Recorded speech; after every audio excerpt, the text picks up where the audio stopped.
আবার নিজেও প্রশংসিত। ওনার এক নাম আহমাদ, মানে যিনি সবচেয়ে প্রশংসা করে, আবার মোহাম্মদ মানে নিজেও প্রশংসিত।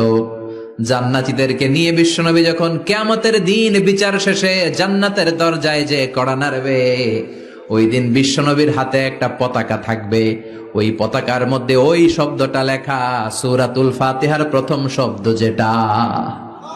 সূরাতুল ফাতিহার প্রথম শব্দ কি? আলহামদু। বিশ্বনবীর হাতের পতাকায় ওইটা লেখা থাকবে, লিওয়াউল হামদ, প্রশংসার পতাকা। সুবহানাল্লাহ পড়বেন না? তার মানে আমরা এই সিদ্ধান্তে উপনীত হলাম যে সব সময় প্রশংসা করতে হবে একজনের। তিনি কে?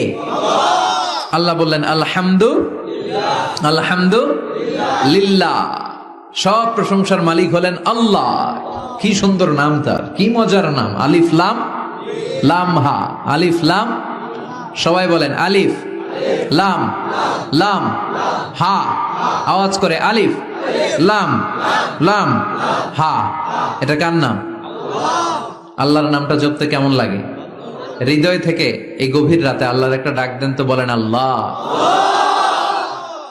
প্রাণটা জুড়িয়ে আবারও আল্লাহরে ডাকেন, বলেন ইয়া আল্লাহ। নামটা মজা লাগে না? আল্লাহ বলেন হুয়াল আউয়াল ওয়াল আখির ওয়াল যাহির ওয়াল বাতিন। তিনি প্রথম, তিনি শেষ, তিনি প্রকাশ্য, তিনি গোপন। সুবহানাল্লাহ। তার মানে প্রথমে কে, শেষে কে?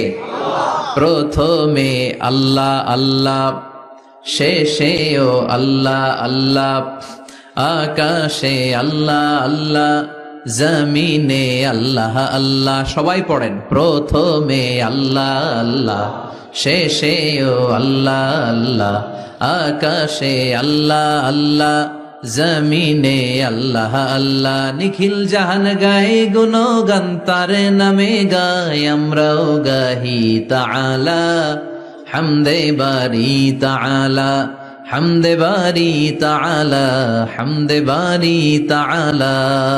সুবহানাল্লাহ পড়েন। আলহামদুলিল্লাহ। সকল প্রশংসার মালিক কে? আল্লাহ বললেন সকল প্রশংসার